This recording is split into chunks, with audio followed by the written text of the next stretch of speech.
जय हिंद साथियों, आप देख रहे हैं प्यारा सा यूट्यूब चैनल नाउ सक्सेस को। दोस्तों, आज के एपिसोड नंबर 2 का जो वीडियो का गेस्ट है वो सर कोई पहचान के मोहताज नहीं है। उनका नाम सुनील सर है, जिनको कि लोग एस के गुरु के नाम से जानते हैं। सर, आपका वेलकम है इस प्यारा सा यूट्यूब चैनल नाउ सक्सेस पे। बहुत बहुत धन्यवाद सर, जो सर आप अपना कीमती समय नाउ सक्सेस नामक चैनल पे दिए हैं और नाउ सक्सेस चैनल देख रहे सभी दर्शकगण को एवं छात्र छात्राओं को मेरे तरफ से बहुत बहुत धन्यवाद। मेरा नाम सुनील कुमार हुआ जी सर। मैं एक शिक्षक हूँ जी सर। और मेरी 3 संस्था चलती है जी। पहला ब्रांच जो है सिंहवाड़ा नियर पुलिस स्टेशन थाना के पास है, दूसरा कटौसा और तीसरा पेठियागाछी। जी सर। और मैं अंग्रेजी पढ़ाता हूँ। और सर जो ये कीमती समय नाउ सक्सेस पे दिए हैं जी सर, इसलिए मैं सर को बहुत बहुत धन्यवाद देना चाहता हूँ। भी बहुत बहुत आभार सर, और हमारे प्यारा सा दर्शक है उनको भी बहुत बहुत आभार। तो चलिए, सर के मुखबानी से हम लोग सर का परिचय सुने हैं कि सर का नाम सुनील सर है, जो कि लोग एस के गुरु के नाम से जानते हैं। और किसी भी शिक्षक को क्यों लगता है कि मैं सर हूँ, क्योंकि लोग बच्चे इतना मोहब्बत इतना प्यार देने लगते हैं और कर्म से ही लोग पहचाने भी जाते हैं। तो सर ने कम उम्र से ही अपने इस उम्र को, इस समय को शिक्षा को बढ़ाने में और शिक्षा के क्षेत्र में क्रांति लाने में अपना समय बलिदान कर दिए हैं। और इसी वजह से सर को लोग एस के गुरु सर के नाम से, गुरु के नाम से जानते हैं। तो सर से आज जितने भी क्वेश्चंस रहेंगे सर की मुखबानी से हम लोग आज जवाब सुनेंगे। तो सभी दर्शक बने रहिएगा इस वीडियो के साथ और देखते रहिएगा बड़ा ही प्यारा सा इंटरेस्टिंग सा सवाल और आंसर को। तो चलिए सर, आप इंग्लिश के शिक्षक हैं जैसा कि मुझे पता है और आप वीडियोज़ के माध्यम से बता रहे हैं। तो इंग्लिश के शिक्षक है और बोर्ड एग्ज़ाम्स के बहुत कम समय बच गए हैं। इंटर का भी एग्ज़ाम है और 10वीं क्लास का भी एग्ज़ाम है और 10वीं में भी इंग्लिश होता है। तो अब कम समय बच चुका है, चूँकि ये दिसंबर बीतने ही वाला है। दिसंबर के बाद जनवरी, बस एक मंथ है, फरवरी में इंटर वाले का एग्ज़ाम हो जाता है। तो वो बच्चे इंग्लिश का कैसे इस कम समय में तैयारी करें ताकि अच्छे अंक से वो अपनी परीक्षा को सफल हो सके, पास कर सकें, इसके बारे में आप अपने मुखबानी से हमारे सभी प्यारा सा दर्शकों। सर ने बहुत ही महत्वपूर्ण प्रश्न पूछे हमसे। और सही बात है कि परीक्षा को लेकर के जी सर, सभी छात्र एवं छात्राएं बहुत स्ट्रेस में रहते हैं। बिल्कुल सर। बहुत बर्डन लेते हैं वो अंतिम क्षण में। जी सर। तो मैं सभी छात्र छात्राओं को जी सर मैं मोटिवेट करना चाहूँगा कि सबसे पहले टेंशन नहीं लेना है एग्ज़ाम को लेकर के। और सबसे पहले माइंड से जो बर्डन होता है, एक तरह का एग्ज़ाम का जो डर होता है, वो वहम को हटा देना है जी। और ये अंतिम समय में किस प्रकार से कम समय में अच्छे अंक प्राप्त करें, इसके लिए मैं कुछ टिप्स देना चाहता हूँ। जी सर। कि अब जो है अंतिम छोर चल रही है और इसमें कोई भी ऐसा टॉपिक जिससे आप परिचित ना हो उसको आपको स्टार्ट नहीं करना है। जी सर। जो आप पढ़ चुके हो जी उसको प्रैक्टिस करना है, वो भी लिख करके। और ख़ास करके मैं इंग्लिश का जो शिक्षक हूँ उसके लिए मैं बताना चाहूँगा कि इंग्लिश सब्जेक्ट नहीं है, इंग्लिश एक भाषा है। जी सर। और भाषा है तो इसमें जो भी क्वेश्चंस आएंगे, और सबसे पहले तो ये आर्ट्स है, इंग्लिश आर्ट्स है। और इसमें आपको बर्डन लेने की कोई ज़रूरत नहीं है। एनसीईआरटी बुक को रीडिंग करना है जी। और जो मूल पॉइंट्स है उसको ध्यान में रखना है जी। और जितने भी लॉन्ग क्वेश्चन हैं उसको माइंड में ब्रशअप करके लिख करके प्रयास करना है। और पिछले 10 साल में जितना भी क्वेश्चन पूछा गया है, एवं 100% में 80% ऐसे क्वेश्चन होते हैं जो पूछा गया होता है। जी। तो इस अंतिम समय में आपके लिए बेस्ट है कि आप क्वेश्चन बैंक का उपयोग करें और क्वेश्चन बैंक से अपना क्वेश्चन करें। जी सर। और जहां आप पढ़ते हो, किसी भी संस्था में आप पढ़ते हैं, सर का जो लैंग्वेज है उसी को प्रैक्टिस कीजिए और सर के लैंग्वेज के अपने भाव में, और परीक्षा में आप जितना अपना भाषा में लिखा हुआ रहता है, परीक्षार्थी यथासंभव सभी प्रश्नों का उत्तर अपने शब्दों में दें। जी।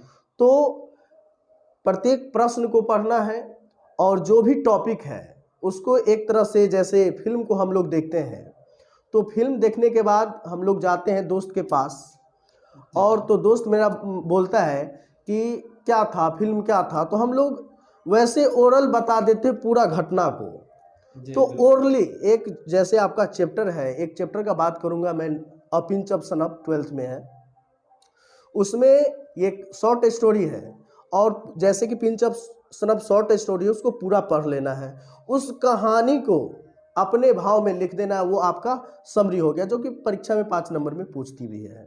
तो मैं यही टिप्स दूंगा कि क्वेश्चन बैंक से तैयारी करें और जो भी आपको याद है, रिमेंबर कर लिए हो, उसको लिख करके प्रैक्टिस करें, क्योंकि लैंग्वेज है, लैंग्वेज में बहुत नंबर करती है। और जितने भी साइंस वाले जो हैं, कॉमर्स वाले हैं, वो आप उनका मेन सब्जेक्ट हुआ, इंग्लिश जो है, हिंदी है, ये नंबर उठाने में बहुत ही इम्पोर्टेंट है, और इसीलिए ज़्यादा कोशिश कीजिएगा कि हिंदी और इंग्लिश पर ज़्यादा फोकस करें। सर, तो चलिए सर, अपने अंदाज में इस प्रश्न का जवाब बहुत ही बढ़िया तरीके से दिए हैं। तो जितने भी दर्शक यहाँ पे हमको लगता है ज़्यादातर इंटर वाले जो एग्ज़ाम वाले होंगे वो दर्शक देख रहे हैं, सर के गाइडलाइन को फॉलो करेंगे और अपने एग्ज़ाम को मेरी ओर से और सर की ओर से भी और नाउ सक्सेस टीम की ओर से भी शुभकामनाएं हैं, अपने एग्ज़ाम को देंगे और सफल होंगे। सर ने बताया है कि एग्ज़ाम्स में लिखे रहते हैं इंस्ट्रक्शन में कि यथासंभव परीक्षार्थी यथासंभव अपने शब्दों में ही उत्तर दे, यानी आप जो जिस शिक्षक के पास पढ़ते हैं वो सर की लैंग्वेज को पकड़िए और उस लैंग्वेज को अपने लैंग्वेज में कन्वर्ट कीजिए, उसका जो मेन टॉपिक है, निचोड़ है, उसको रखे रहिए, उसको सिर्फ चेंज नहीं कीजिए, बाकी अपने अंदाज में आप क्वेश्चन का जवाब देंगे तो बढ़िया होगा। और बहुत सारे गाइडलाइंस दिए हैं सर, उसको फॉलो कीजिएगा और आगे बढ़िएगा। हमारी ओर से, हमारी टीम की ओर से, सर की ओर से शुभकामनाएं हैं। तो चलिए सर से अगला क्वेश्चन हम करते हैं कि सर आप इतना सारा काम दे दिए स्टूडेंट को कि ये करना है, ये करना है, ये करना है, तो बच्चे के अंदर स्ट्रेस हो गया, तनाव हो गया है ना, कि अब ये काम कैसे होगा, तो स्ट्रेस को कैसे मैनेज किया जाए। सर मेरी ओर से और शायद ऑडियंस के तरफ से ये क्वेश्चन आ गया होगा अभी सुन के, ये जितने गाइडलाइंस दिए हैं, ये गाइडलाइंस को सुन के कि अब स्ट्रेस आ गया कि इतना सारा काम दे दिया, होमवर्क दे दिए हैं, काम दे दिए हैं, तो इसको कैसे मैनेज किया जाए, यानी स्ट्रेस मैनेजमेंट के बारे में कुछ हमारे दर्शक को, प्यारा सा दर्शक को बताइए। सर आपका जो प्रश्न है जी सर, बहुत ही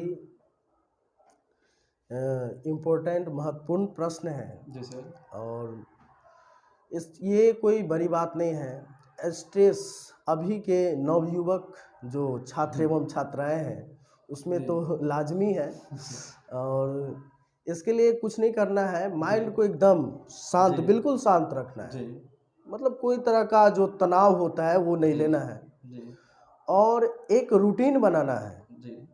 जैसे कि उनका जो क्लास वर्क होता है, क्लास वर्क अलग, उनका टाइमिंग, एक हम क्वेश्चन बैंक का जो सलाह दिए हैं तो उसका एक अलग समय होना चाहिए, है ना। अब माइंड में थोड़ा सा भी हेजिटेशन नहीं रखना है, और सबसे पहली बात माइंड सही रहे उसके बाद ही पढ़ाई करना है।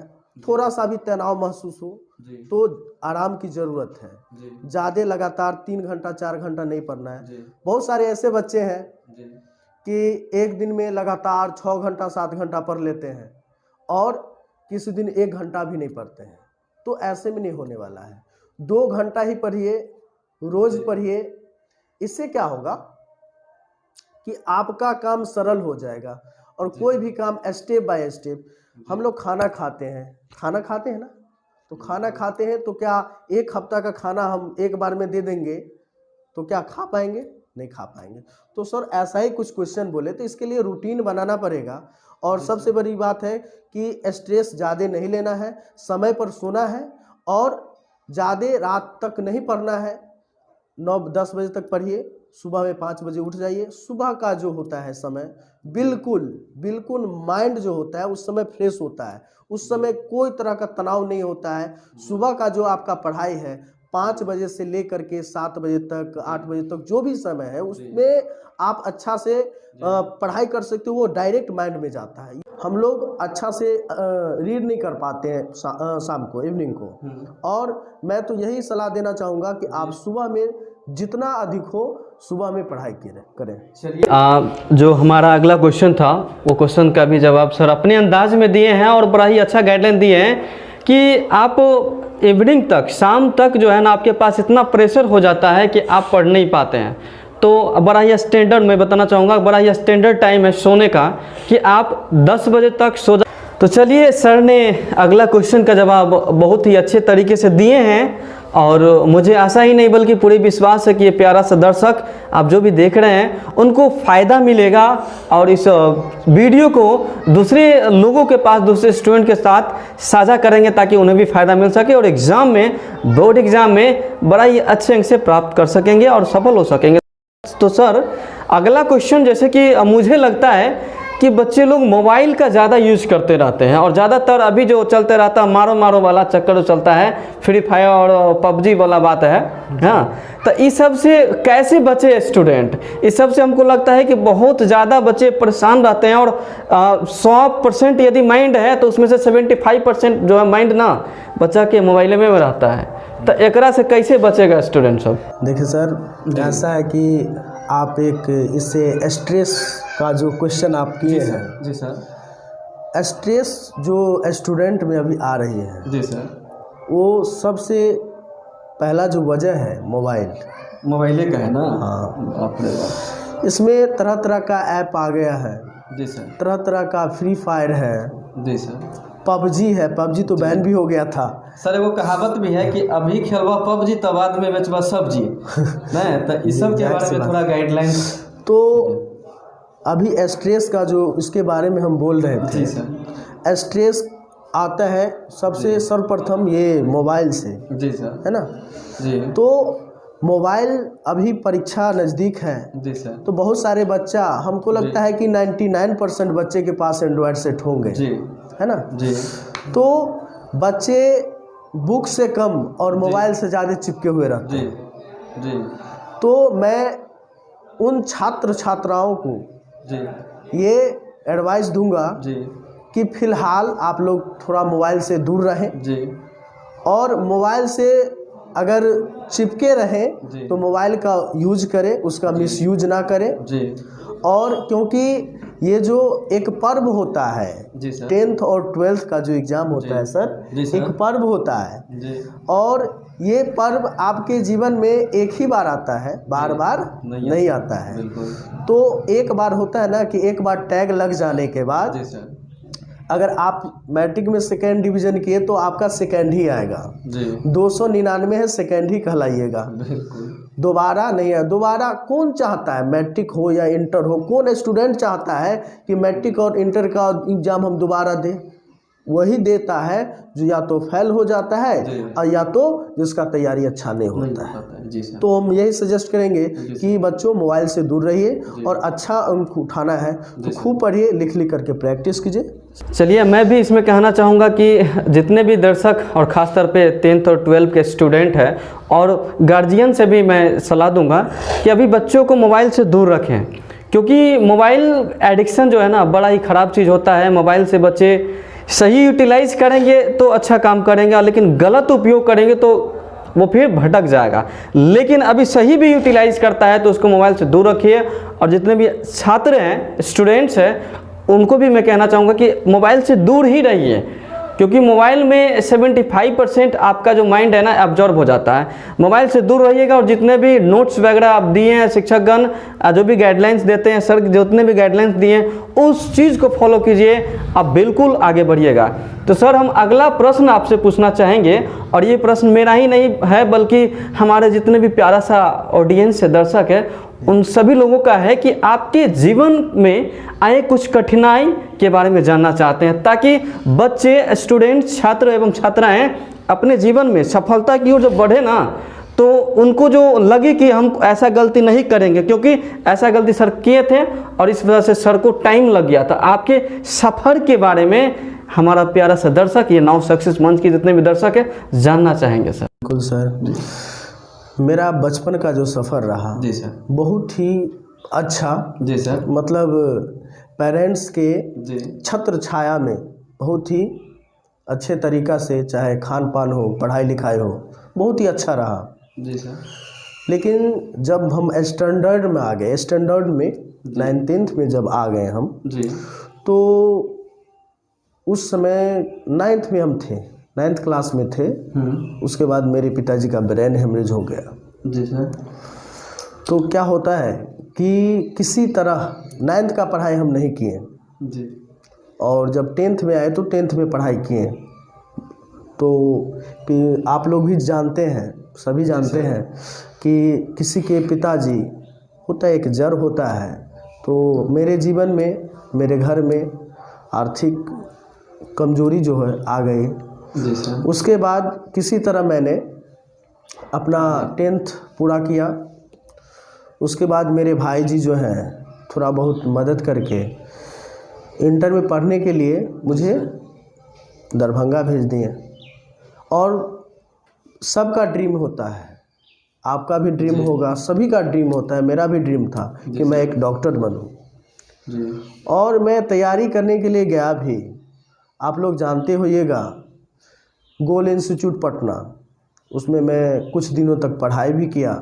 जी, जैसा कि मैं पहले भी बता दिया हूँ कि आर्थिक स्थिति के कारण मुझे वहाँ से लौटना पड़ा। लौटा तो मैं एक हथियार के रूप में, पटने में बहुत ही फेमस टीचर है जमाल परवेज जी, उनके यहाँ से मैं 3 महीने का कोर्स जो 90 दिन का होता है जी, वो करके आया। और उसी के माध्यम से मेरा गोल था, लक्ष्य था कि मैं डॉक्टर बनूं, न बन पाया। फिर दरभंगा में पुनः आकर के मैं होम ट्यूशन चलाता था और अपना पढ़ाई करता था। किसी तरह से ग्रेजुएशन पूरा किया। ग्रेजुएशन पूरा करने के बाद घर पे अपना कोचिंग स्टार्ट किए। छोटे छोटे बच्चों को पढ़ाते थे, घर में भी कुछ पैसा जो थोड़ा बहुत ज़रूरत पड़ती थी दे देते थे। धीरे धीरे मेरा कोचिंग ग्रोथ करने लगा।